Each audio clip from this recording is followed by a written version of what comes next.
Hi guys, Will Terry here, and today I'm going to be talking about money-making art strategies for Comic-Con. And this is actually going to be my personal art strategy for Comic-Con. Before I get going on this topic, I also want to mention that this is actually the second video in this series of talking about my journey towards Comic-Con coming up in September 2015. But before I get going on that, just a few announcements. One, you can always friend me on Facebook. I use my personal account, Will Terry, and I still have some room on that account. I like the connection that I get better, so that's why I use my personal Facebook.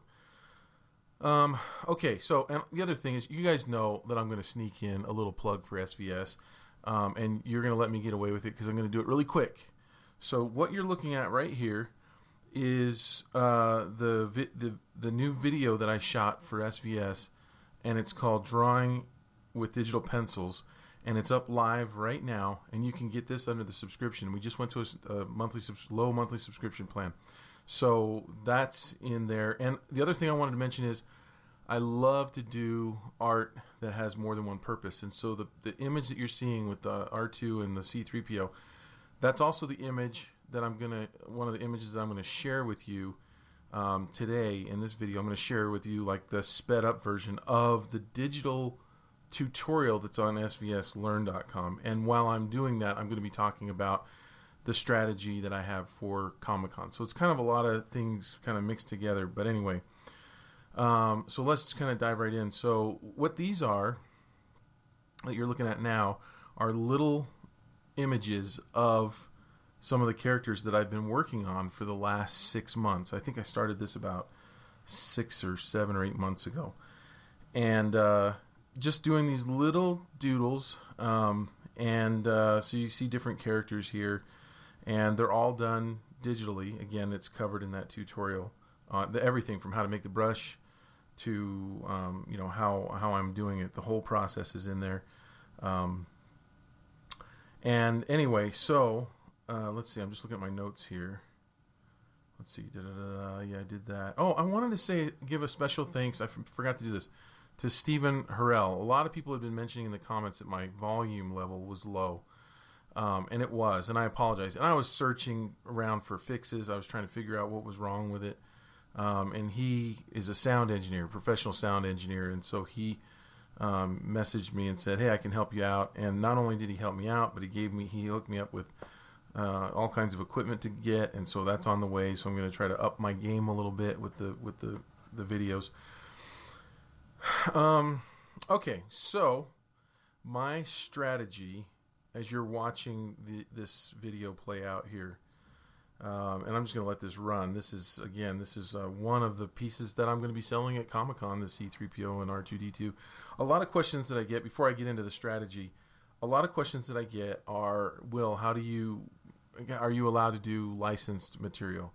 And again, I'll probably just mention this on each one of these videos just briefly, but kind of the consensus is that pigs get fat, hogs get slaughtered. So if you're a single artist and you've got a table at Comic-Con and you're selling prints of licensed material, so far from what the chatter is that the companies that own these licensed material aren't going after individual artists. However, if you started a company and you started to print T-shirts and just sell mass merchandise and put it online and stuff like that, you might run into trouble. And I think what artists are doing is they're saying, we're paying a homage to the characters that we love.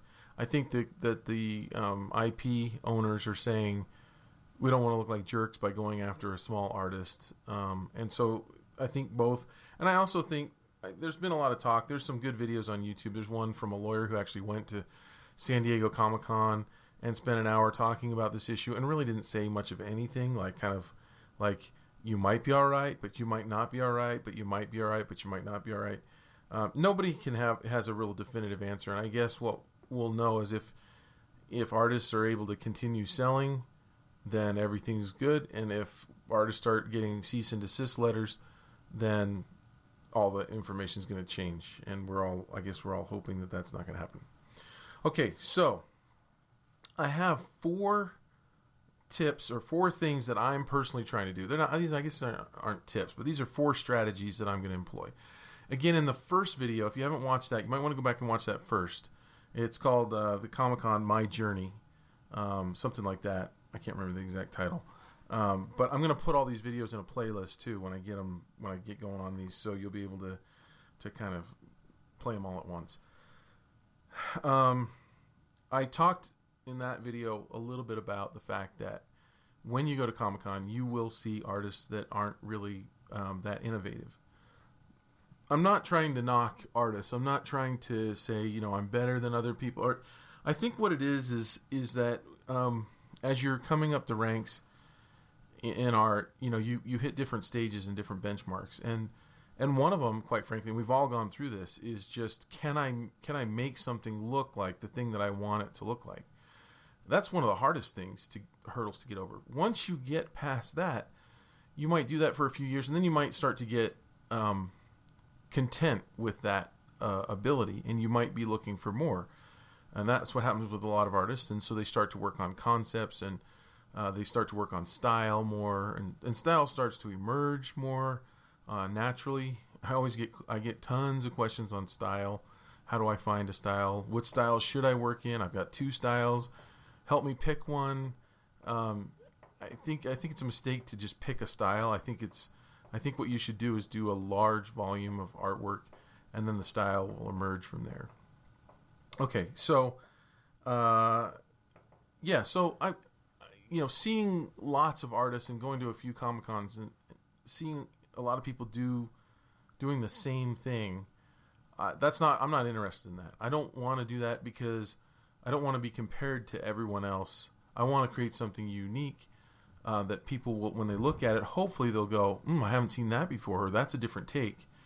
I have to have that in my collection. I collect Marvel, or I collect Harry Potter, or I collect Star Wars, or whatever. And this will fit great in my collection. This will look great on my wall, whatever. Because I haven't seen it before. And won't this be neat to show so-and-so? Or won't this be a good gift for so-and-so? They'll be so happy to get this because it's so unique. That's what I'm shooting for. So I'm not interested in just doing something and trying to sell it. I'm really trying to strategize this and think about it. So the first thing is, obviously, is choosing to do fan art, because that will tap into the buyer's emotions. Everyone has an opinion about Star Wars. Everyone has an opinion about Star Trek. Everyone has an opinion about Doctor Who. And it's funny how many people are asking me to do Doctor Who and Firefly, and I may do those at some point. But right now I've got a whole list of things that I'm going to do first. So the first thing is try to make that emotional connection by doing at least some things. I'm not going to just sell fan art. I'm going to sell some of my own stuff, but I'm going to try to convert people through the fan art. So hopefully they're walking by the table, they see something they recognize. Hopefully I don't look too scary with my beard and all, and they're willing to come over and say hi, and and our eyes meet. I think about their wallet. No, I'm just kidding. I'm looking forward to connecting with people, and I think that's part of it. That's part of what I've been missing out on is I see the connection that artists get at their tables and the really fun conversations. And like I said on the first video, this is going to be mostly about fun. Obviously, I want to recoup my costs, and obviously I want to make a little bit of money, but that's not the whole reason for doing this. The biggest reason for doing this is because I think it's fun and I've been left out. And when I go and see other people selling, I see them having a lot of fun, connecting with other artists, and I want in on that. Okay, so the second thing is I struggled, like, how in the world do I make characters that will fit in with what I do? Because I'm a children's book illustrator, I do cute children's book stuff. And a lot of children's book illustrators don't do Comic-Con. You find like the fantasy artists, and you find comic book artists, and you find a lot of those guys, but you don't see a whole lot of children's book illustrators there. So I'm trying to think, well, maybe that's a good thing. Maybe I can bring something unique to the table. So as you've seen these images, one of my obvious things that I'm doing is I'm going to make the characters that you've come to know and love and recognize, and I'm asking myself, what would they look like when they were a child? So I'm going to try to imagine, not necessarily the character that plays them, because I don't do likenesses. I'm not concerned with that. I mean, how do I draw Harrison Ford when he's a kid? I don't know what he looks like. And if I get his picture from when he was a kid, chances are people will go, that doesn't look like Harrison Ford. So trying to make the likeness, I think, is a mistake. So I'm not even going there. I'm just trying to get the general idea of the costume, and then trying to capture that and really make it a cute character. So it's like, this is Indiana Jones when he's a kid. You know, this is Luke Skywalker when he's a kid. So that's number 2. I'm changing the idea of the fan art and coming up with the concept of making them into kids. The third thing is that I'm adding a concept. Some of the early ones that I did a magic set. When I say magic, the heroes all have a magic ability. And on some of those, I didn't really give them much of a concept. I just tried to recreate the character. But as I started to progress, I started to realize, ooh, that's something that I can really do. I used to do editorial illustration with concepts, with a story, telling a story with it. And so I thought, that's a perfect fit for me. I'm going to try to go a little step further. And not only what would they look like as a kid, but what would they be doing as this character as a kid? Now, sometimes they're harder than others. I've had to definitely get concepts from friends. I pass them by Jake Parker all the time. Thanks a lot, Jake, for helping me out on a few of those concepts. Other people have given me some good ideas. I put Yoda on Facebook. In the first version I had him lifting a truck up. And everybody's like, no, it should be the X-Wing. And in my mind, I'm thinking, well, when he was a kid, maybe he played with trucks. And everybody's like, no, it's got to be the X-Wing. And that's what's cool about this is getting that connection. And some of those people that told me to change it actually bought the T-shirt that I put on Society 6. By the way, I have all these prints on Society 6 on my Society 6 shop. And I have a link to that below also. Okay, so come up with a concept is the number 3rd one, a story, a little backstory for these little kid characters. And then the 4th strategy that I had was everybody does one character. And I'm going to do some of that. I'm going to pick out some of my more favorite ones and just print up some of those. But I'm also offering a collection. I think you already saw that in here, but let me bring that up again. And so the collection, I haven't seen that. And if I have, I've forgotten. But giving people this collection of characters that belong together, a set, I think is a unique idea. Now, haven't tested it yet. So again, this whole series that you're watching on these vlogs is going to be, you know, can a dumb guy like me, who, you know, the children's book illustrator who's never done Comic-Con before, can I make it work? Can I make it a success? I told you on the first video, I'm going to be sharing all my costs, every single dollar that I spend on Comic-Con, on getting ready for it, traveling to it, all that. I'm going to tally that and keep a tally of that. And I'm also going to tally up all my receipts and share with you every penny that I make, which I think would be really interesting to learn, you know, to see if it's a failure, if it's a dud, or if it works. Okay? So I believe I covered everything on this, so I think that's it. And anyway, so here's the video playing out again one last time. If you came into this late or if you skipped ahead, the speed painting that you're watching right here is actually a full-on tutorial. It's fully explained. It's 2 hours and 17 minutes. I show you how to make the brushes. I show you how to set up in Photoshop, and I show you how to use the digital pencil to make your digital pencils look, you know, with the cross hatching and all that, look like actual pencil.